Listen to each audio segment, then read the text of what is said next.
कहानी है एक ऐसे लड़के की जो हमेशा से अकेला रहा है। अकेला ही सब कुछ करने का सोचा है। बहुत मिडिल क्लास फैमिली से बिलोंग करता था वो, और हमेशा से कुछ अच्छा करना चाहता था।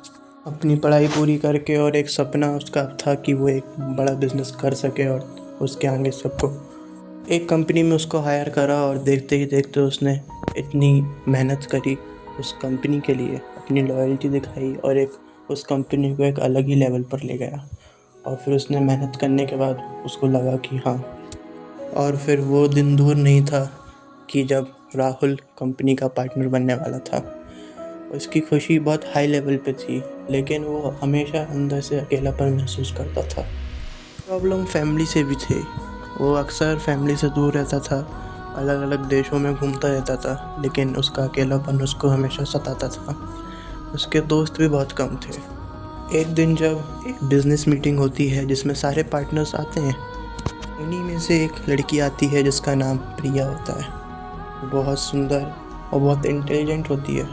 हालांकि वो राहुल के मुकाबले नहीं होती है, लेकिन राहुल से कम भी नहीं होती है।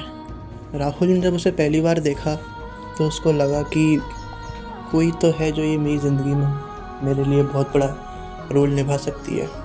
और वो धीरे धीरे उसके लिए अटैचमेंट रहता रहा।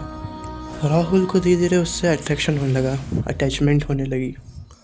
और ये सब देखने के बाद प्रिया को भी लगने लगा कि राहुल को कहीं ना कहीं उसके लिए फीलिंग है। प्रिया को इन सब का थोड़ा बहुत एक्सपीरियंस भी था, और वो समझने लगी थी कि राहुल चाहता है उसे।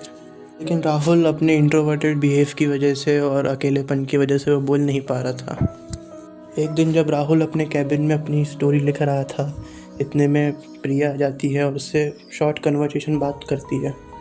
उन दोनों के बीच थोड़ी सी बात होती है, क्योंकि प्रिया उसको समझना चाहती थी, लेकिन राहुल हमेशा अपने में ही खोया रहता था और अपने दिल की बात नहीं बोल पा रहा था। और फिर वो दिन दूर नहीं था कि जब राहुल एक सीनियर पार्टनर बन गया था कंपनी का, और वो राहुल ही अपनी खुशी किसी के साथ सेलिब्रेट करना चाहता था, और उसके लिए सबसे बड़ी वो चीज़ थी प्रिया। और उसने एक दिन अपने डिनर के लिए बुलाया प्रिया को और कहा कि तुम मेरे साथ डिनर पर चलोगी क्या।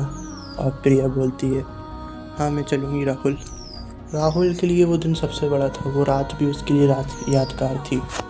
एक बड़े से होटल में वो एक सीट बुक करता है जहाँ पे राहुल और प्रिया एक दूसरे के सामने बैठते हैं। राहुल का एक सपना था हमेशा से कि वो एक पसंदीदा औरत को अपनी एक पायल गिफ्ट करे और उसको अपने हाथों से पहनाए। और वो उसको लग रहा था कि आज वो सपना सच हो सकता है। राहुल बोलता है प्रिया को देखकर कि आज मैं बहुत खुश हूँ कि आज ऐसा इंसान मेरे सामने बैठा है जो मैंने कभी सोचा नहीं था कि कोई लड़की मेरे साथ बैठ के भी डिनर कर सकती है।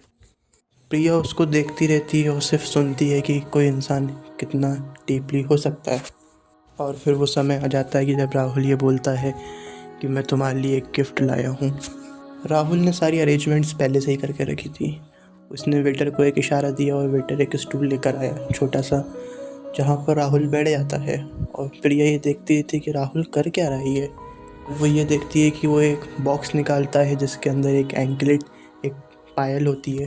राहुल प्रिया की आंखों में बोलता है कि मैं ये तुम्हारे लिए लाया हूँ, तुम एक स्पेशल वूमेन हो मेरे लिए। हमेशा से ही मेरा सपना था कि मैं किसी ऐसे इंसान को दूँ जो मेरा फेवरेट हो।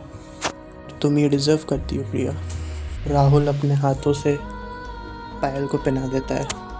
प्रिया को काफ़ी खुशी होती है और सोचती है कि कोई लड़का इतना अच्छा कैसे हो सकता है। और फिर प्रिया बोलती है कि ये गिफ्ट बहुत सुंदर है मेरे लिए और बहुत ही अच्छा है।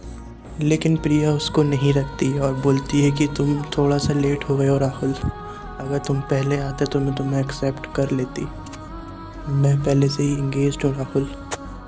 ये कहने के बाद राहुल का फेस थोड़ा उतर गया, लेकिन उसने अपनी जो दिल की हालत थी वो मुंह पे नहीं आने दी। राहुल बोलता है ये तो बहुत ही अच्छी बात है कि तुम अपनी ज़िंदगी में एक अलग ही हैप्पीनेस आने वाली हो। ये तो बहुत अच्छी बात है प्रिया कि तुम अपनी ज़िंदगी में आगे बढ़ रही हो। कहीं ना कहीं राहुल के दिल को चोट लग चुकी थी, लेकिन वो अपने फेस पर नहीं ला रहा था। प्रिया ये बहुत अच्छे से समझ रही थी, लेकिन वो मजबूर थी। वो चाहकर भी राहुल को एक्सेप्ट नहीं कर सकती थी। जब उसने वो पायल लौटा दी तो राहुल को लगा कि ये तुम क्यों कर रही हो प्रिया। प्रिया बोलती है कि अगर मैं इसको अपने साथ में रखूँगी तो मैं हमेशा तुम्हें याद करूँगी और मुझे ये हमेशा इस बात का दर्द रहेगा कि मैंने तुम्हें कभी एक्सेप्ट नहीं करा। डिनर के बाद वो दोनों बाहर आ जाते हैं और राहुल प्रिया के लिए टैक्सी लाता है और फिर प्रिया चली जाती है। वो उनकी आखिरी बार मुलाकात थी, फिर वो लोग शायद कभी नहीं मिलते। राहुल उस टैक्सी को सिर्फ देखता रहा और सोचता रहा कि क्यों हुआ मेरे साथ ऐसा, मैंने क्या बिगाड़ा था किसी का। और अपनी गाड़ी में बैठकर वो घर चला जाता है। वो उस घर में जाता है जहाँ पर वो अकेला रहता है।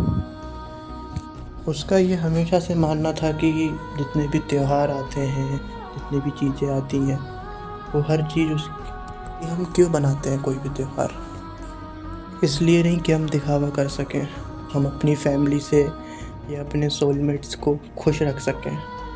और कहीं ना कहीं राहुल को वो चीज़ खलती थी कि उसके पास ऐसा कोई भी नहीं है। राहुल हमेशा यही सोचता रहा कि उसने जीवन में बहुत अच्छी चीज़ खो दी और वो इस दर्द को लेकर हमेशा ज़िंदगी भर जीता रहता है। और ये कहानी यहीं ख़त्म हो जाती है। राहुल का ये ऐसा सपना था कि जो कभी पूरा ही नहीं हो सका और वो हमेशा से इसी दर्द को लेकर जीता रहा।